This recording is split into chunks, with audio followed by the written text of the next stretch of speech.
Hi வணக்கம். உங்கள் ஆனந்த கண்மணி ஆனந்த நாவல் கீதம் சேனலை கேட்குறவங்க எல்லாரும் மறக்காமல் சப்ஸ்கிரைப் பண்ணிவிடுங்க, லைக் பண்ணுங்கள், கமெண்ட் பண்ணுங்கள், ஷேர் பண்ணுங்கள். வாங்க நாம் இப்போ கதை கேட்க போகலாமா? சுபலதாவின் விடுகதையா விடுதலையா அத்தியாயம் 44. என்னை இந்த ஒரு வருடத்தில் எவ்வளவு கொடுமை பண்ணுச்சு. போகும்போது சும்மா போகக்கூடாது, வீதியை கிளப்பி விட்டுட்டு தான் போகணும் என்று தான் சன்விகா பேசினாள். அவளே இவ்வளவு தெளிவாக பேசவும் தான் மரகதம், முரளி, கௌரி மூவரும் பேசாமல் வேடிக்கை பார்த்து கொண்டுதான் இருந்தார்கள். சன்விகா அழுவாள், கூட கொஞ்சம் பணம் கொடுங்க என்று கெஞ்சுவாள். இல்லைன்னா நான் உங்கள் மேலே சொத்து வேணும்னு கோர்ட்டில் கேஸு போடுவேன் அப்படின்னு வீர சபதம் பண்ணுவா என்று வளர்மதி எதிர்பார்த்துத்தான் இருந்தார். குழந்தையை கலைக்க ஒத்துக்கொண்டால் பணம் கேட்பாள், கூட குறைய என்றாலும் கொடுத்து தலைமுழுக வேண்டும். இல்லை, குழந்தையை பெற்றுக்கிட்டு சொத்து கேட்டு கேஸ் போடுவா என்று எதிர்பார்த்தே இருந்ததால் கண்டிப்பாக அப்பாவோட சொத்துல பிள்ளைக்கு பங்கு உண்டு. ஆனால் என் மகன் பெயரில்தான் எந்த சொத்துமே இல்லையே என்றார் வளர்மதி. என்னது, உங்கள் மகன் பெயரில் சொத்து இல்லையா? அது எப்படி? 12 வருஷமாக உன் மகன் கப்பலில் வேலை செஞ்சு லட்சமாக சம்பாதிச்சானே, அப்புறம் எப்படி அவன் பேரில் சொத்து இல்லாமல் போகும் என்று மரகதம் கேட்க, உங்கள் மகன் சம்பாதிச்ச பிறகுதானே நீங்கள் இவ்வளவு வசதியாக வந்தீங்க என்று கௌரியும் கேட்க, ஆமாம், யார் இல்லைன்னு சொன்னா? என் மகன் சம்பாதிச்சு வாங்கின சொத்தை எல்லாம் என் பேருக்கு தான் வாங்கினான். இந்த சொத்துக்களுக்கு உரிமையானவன் நான் தான். நான் யாருக்கு வேணும்னாலும் என் பெயரில் இருக்கும் சொத்துக்களை எழுதி கொடுக்கலாம் என்றார் வளர்மதி கெத்தாக. ஐயோ என்று இருந்தது மரகதத்திற்கும் அன்னத்திற்கும். சரி விடுங்க, சொத்து உங்கள் பேரில் இருக்குது சரி, ஆனால் பிரணவ் வேலை பார்த்த கம்பெனியில் இருந்து அவன் வேலை செய்யும் போது இறந்ததால் அதற்கான இழப்பீட்டு பணம், பிஎஃப் பணம், இன்னும் இன்சூரன்ஸ் எடுத்தது அதற்கான பணம் எல்லாம் சன்விகாவிற்கு தானே வரும். அவதானே அவனோட பொண்டாட்டி. அந்த பணத்தை சன்விகா கிட்ட தான் கம்பெனிக்காரங்க கொடுப்பாங்க என்றான் முரளி. இதை கேட்ட மரகதம் அன்னத்திற்கு, அட ஆமால்ல, இதை மறந்துட்டமே என்று வளர்மதியை கெத்தாக பார்க்க, வளர்மதி இவர்களை பார்த்து, ஐயோ, உங்களை பார்த்தா எனக்கு பாவமாக தான் இருக்குது. ஆனால் என்ன பண்ணுறது, நான் முதல்லையே சொல்லிட்டேன், என் மகன் உங்கள் மகள் கண்ணு முன்னாடியே அவகிட்ட என்னோட பணம் 1 ரூபாய் கூட உனக்கு கிடைக்காதுன்னு அதை நிரூபிச்சிட்டும் போயிட்டான். நான் கூட இந்த அளவு வெறுப்பாக இருந்திருப்பான்னு நினைக்கல. கம்பெனிக்காரன் பிரணவிற்கு சேர வேண்டிய பணத்தை எல்லாம் என் பெயரில் என் அக்கௌண்ட்டில் போடுறதா சொன்ன பிறகு கூட நான் கேட்டேன், பணத்தை எதுக்கு என் பேரில் போடுறீங்கன்னு. அதுக்கு தெளிவாக உங்கள் மகனுக்கு இன்னும் கல்யாணம் ஆகலை, உங்கள் பெயரைத்தான் நாமினியாக கொடுத்துருக்காங்க, அதனால தான்னு சொல்லிட்டாங்க. அதாவது என் மகன் கல்யாணமாகி 1 வருஷம் ஆன பிறகு கூட இவளை மனைவியாக மனசளவில் ஏற்றுக்கலை. அதனால தான் இவளை அவனுடைய மனைவின்னு சட்டப்படியாக எந்த டாக்குமெண்ட்டிலும் பதியலை.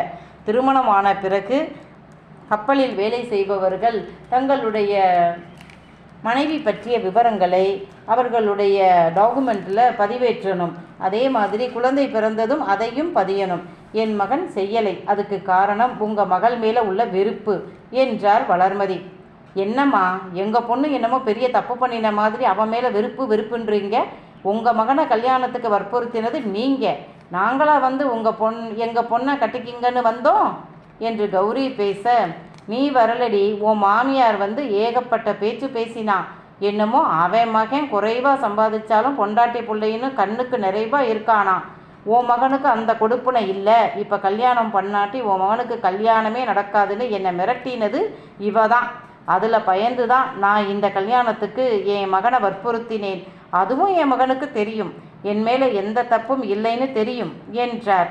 இதை அடிக்கடி பிரணவ் சன்விகா கிட்ட சொல்லி இருக்கான்.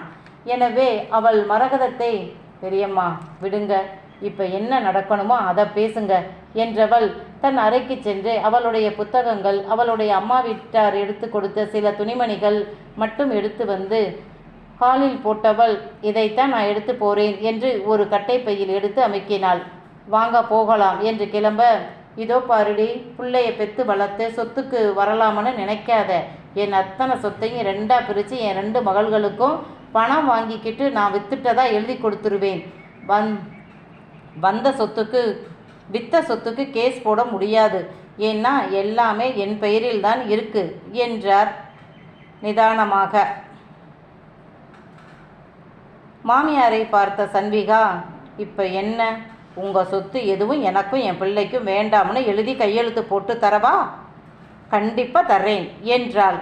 சரி, அப்போ இதில் கையெழுத்து போடு என்று பக்கத்தில் வைத்திருந்த பத்திரத்தை எடுத்து நீட்ட, எல்லாம் ரெடியாக இருக்கீங்க போல, கொடுங்க போட்டு தாரேன் என்றவள் வாங்கி சத்தமாக படித்தாள்.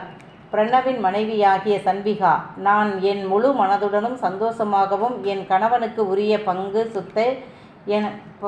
பங்கு சொத்து எனக்கோ என் பிள்ளைக்கோ வேண்டாம் என்று உறுதியாக உளமாற வாக்களிக்கிறேன். எந்த காலத்திலும் மாமியார் பெயரில் இருக்கும் சொத்துக்களில் எனக்கோ என் பிள்ளைக்கோ உரிமை இருக்கு என்று நீதிமன்றம் போக மாட்டேன். இதை தெளிவான மனதுடனும் மனநலத்துடனும் உடல் நலத்துடனும் எழுதி கொடுக்கிறேன் என்று எழுதியிருக்கிற அதை படித்தாள். அதை கேட்ட அத்தனை பேரும், இவ மனுஷிதானா, இவளும் சாகத்தானே போறா, எதுக்கு இந்த பாவம் என்று தான் நினைத்தார்கள். வளர்மதியின் சொந்தக்காரர்கள் கூட அப்படித்தான் நினைத்தார்கள்.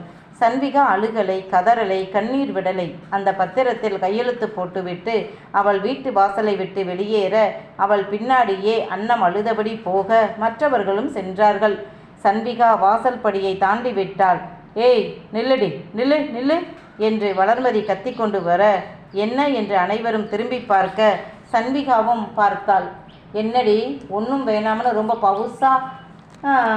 பவுசு காட்டி எழுதி கொடுத்துட்டு நைஸாக 15 லட்சம் ரூபாய் ஆட்டையை போட்டுக்கிட்டு போகிற, நான் என்ன கேனச்சியா என்று வளர்மதி கேட்க, என்னது 15 லட்சமா? என் பையில் நான் எதையும் ஒளிச்சு மறைச்சி எடுத்து வரலையே, உங்கள் எல்லார் முன்னாடியும் காட்டிட்டு தானே எடுத்துக்கிட்டு வந்தேன், வீணா என் மேலே எதுக்கு பழி போடுறீங்க என்று சன்மிகா கேட்க, நீ யாருக்கும் தெரியாமல் எடுத்து போகலை, இங்கே இருக்கிற அத்தனை பேர் கண்ணு முன்னாடி தான் எடுத்துக்கிட்டு போகிற, போனால் போகுதுன்னு விட இது என்ன 50 100 15 லட்சத்துக்கு மேலடி என்று சொல்ல அவள் புரியாமல் தன் கையில் இருந்த பையையும் தன்னையும் பார்க்க பட்டென சன்விகாவின் கழுத்தில் கிடந்த தாலிச்சங்கிலியை கலட்டி இருந்தார் வளர்மதி. 11 பவுன் செயின் மட்டும், தாலி 3/4 பவுன், இன்னைக்கு விலைக்கு 15 லட்சத்தை தாண்டும். ஒன்றுமே வேணாமனு நான் கொடுத்ததை கூட வேண்டாமனு பெருசாக சொல்லிட்டு இப்படி நைஸாக யாருக்கும் தெரியாமல் எடுத்துக்கிட்டு போனால் என்ன அர்த்தம்? போ, இனி இந்த வீட்டு பக்கம் காலடி எடுத்து வைக்கக்கூடாது, வச்சா அப்புறம் நான் மனுஷியாக இருக்க மாட்டேன். எனக்கும் இந்த குடும்பத்தில் உள்ள யாருக்கும் உன் வயிற்றில் இருக்கிற பிள்ளைக்கும் எந்த சம்பந்தமும் இல்லை. இப்போ வீம்பா தெனாவெட்டா போயிட்டு அப்புறம் புள்ள பிறந்திருக்கு பார்க்க வாங்க காசு கொடுங்கன்னு கேட்கக்கூடாது என்று சொன்ன வளர்மதி கையில் தாலி செயினுடன் உள்ளே போய்விட்டார். கழுத்தில் இருந்த தாலி செயினை எடுத்ததும் பகீர் என்றது சன்விக்கு. ஏனோ கணவன் இறந்து விட்டான் என்று மற்றவர்கள் சொன்னாலும் அவளால் அதை ஏற்றுக்க முடியலை. அந்த சங்கிலி அவள் நெஞ்சுக்குள் கிடந்தபோது அவனே அவள் நெஞ்சுக்குள் முகம் புதைத்து படுத்திருப்பது மாதிரி தான் இருந்தது. வளர்மதி அந்த தாலி செயினை தங்கமாகத்தான் பார்க்கிறார். ஆனால் எப்ப கணவனுடன் ஒண்ணுமண்ணா வாழ்ந்தாலோ அப்போது முதல் அந்த தாலி அவளுள் ஒரு பெரிய பாதுகாப்பை கொடுப்பது போல் தோன்றியது. அந்த தாலியும் அவள் கணவனும் மட்டும்தானே அவள் நெஞ்சாங்கூட்டிற்கு நெருக்கமானவர்கள். என் பிள்ளை வரலாம். ஆனாலும் ஏனோ செயினை மாமியார் பறித்து எடுத்தது சன்விகாவிற்கு பெரும் வலியை கொடுக்க ஓ என்று அங்கேயே உட்கார்ந்து கதறி அழுதாள். அக்கம் பக்கம் உள்ளவர்கள் வந்து பார்த்துவிட்டு, இந்த பொண்ணை இவ புருஷன் உயிரோடு இருக்கும்போதே அந்த பாடு படுத்தேனா இந்த பொம்பளை, இப்போ விடுவாளா? இவக்கிட்ட இருந்து 1 ரூபாய் கஞ்சி குடிக்கிறதுக்கு நீ 4 வீட்டில் வேலை பார்த்து பிழைக்கலாம் என்றார்கள். அந்த தாலியை மட்டுமாவது என்கிட்ட கொடுத்திருக்கலாம், அவர் நினைவா என் கூடவே இருந்திருக்கும் என்று நினைத்து அழுதாள் சன்வி. இதுவரை ரொம்ப தைரியமாக இருந்தவ இப்போ ஏன் அழுகிற? நீ எடுத்த முடிவுதானே, அப்புறம் ஏன் கண்ணீர் விடுற? இனிதான் நீ ரொம்ப தைரியமாக இருக்கணும் என்ற கௌரி வந்த ஆட்டோவில் சன்விகாவை ஏற்ற மற்றவர்களும் ஏறிக்கொண்டு வீடு வந்து சேர்ந்தார்கள். அங்கே வளர்மதி வீட்டில் வந்திருந்த அனைவரும் கிளம்பிவிட்டார்கள். மகள்கள் 2 நாட்கள் அம்மா கூட இருந்துவிட்டு கிளம்பிவிட்டார்கள். சிவலிங்கத்தை பார்த்து கொள்ள ஆன் நர்ஸ் போட்டிருந்தார்கள். அவர் காலையில் 7 மணிக்கு வந்துட்டு 9 மணிக்கு போய்விடுவார். காலை மதியம் பத்திய சாப்பாடு வளர்மதி தான் கணவருக்கு ஊட்டினார். அவரால் பேச முடியாது, ஏதாவது ஆவு என்று சொல்லுவார்.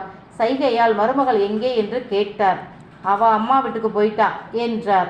பல சமயம் அவர் பேசுவது புரியாதது போல் வளர்மதி போய்விடுவார். வேற என்ன, மருமகள் பற்றித்தான் குளறி குளறி கேட்பார். அவருக்கு பேச பயிற்சி கொடுக்கணும் என்று அகிலேஷ் சொன்னான். வளர்மதி வேண்டாம் என்று விட்டுவிட்டார். சன்விகாவிற்கு நடந்த கொடுமை எல்லாம் அவர்கள் வீட்டிற்கும் தெரிந்துவிட்டது.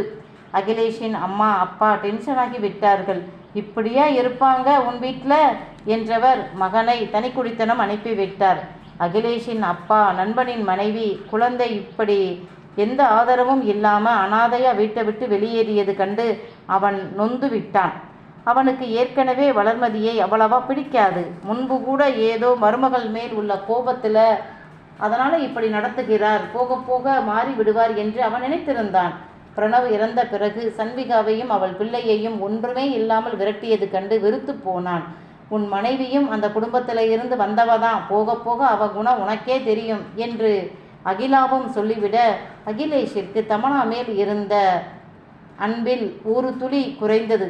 நீ உன் அம்மா அப்பா சித்தி சித்தப்பா எல்லாரும் சேர்ந்து நீங்கள் பிரணவின் மனைவிக்கும் பிள்ளைக்கும் உள்ள சொத்தை சட்டப்படியாக பிரித்து கொடுத்தா தான் உங்களை பார்க்க வருவோம்னு மிரட்ட வேண்டியது தானே என்றான். நாங்கள்லாம் சொன்னால் ஆயா கேட்க மாட்டார். அப்படியும் என் அப்பா சித்தப்பா சொல்லிட்டாங்க, கேட்கல. வேணும்னா நீங்களும் போய் பேசி பாருங்க, யார் வேண்டாம்னா என்றாள் திமிராக. அவளுக்கு ஏற்கனவே பெரும் பிரச்சனை. தனியாக வந்ததால் குடும்ப பொறுப்பு இவள் தலையில். சமையலுக்கு ஆள், வீட்டு வேலை செய்ய ஆள் போட்டான். அப்படியும் அவளால் முடியலை. ஆயா வீடு மாமியார் வீடு இரண்டிலும் எப்பவும் பிள்ளையை யாராவது தான் பார்த்து கொள்வார்கள். இவள் பால் கொடுப்பதோடு சரி. ஆனால் இங்கே நாள் முழுவதும் அவள்தான் பார்த்து கொள்ள வேண்டியதா இருக்கு. இதனால் அவளால் நிம்மதியாக பாத்ரூம் கூட போக முடியலை, போன் பார்க்க முடியலை. முன்பு போல் அம்மா ஆயா சித்தி யாரிடமும் அவளால் நிம்மதியாக பேச முடியலை. அவள் அம்மாவைத்தான் இங்கே கூப்பிட்டு கொண்டு இருக்கிறாள். பிறைமதிக்கு மகள் வீட்டிற்கு போக இஷ்டம் இல்லை. ஏனென்றால் சின்ன குழந்தையை இரவும் பகலும் பார்த்து வளர்ப்பது ரொம்ப கஷ்டம். தமனா பால் கொடுப்பதை தவிர வேறு எதுவும் செய்ய மாட்டாள். அம்மா வீட்டில் அம்மா அப்பா சன்விகா வேலையாள் என்று இருந்ததால் எளிதாக சமாளித்தாள். இப்போது அம்மா வீட்டிற்கு போகவே பிடிக்கலை. காரணம், வளர்மதி அதிகம் இப்போ சிடுசிடுன்னு பேசுகிறார். வேலை செய்யும் ஆட்களிடம் கடுமையாக பேச அவர்கள் வேலையை விட்டு நின்று விடுகிறார்கள்.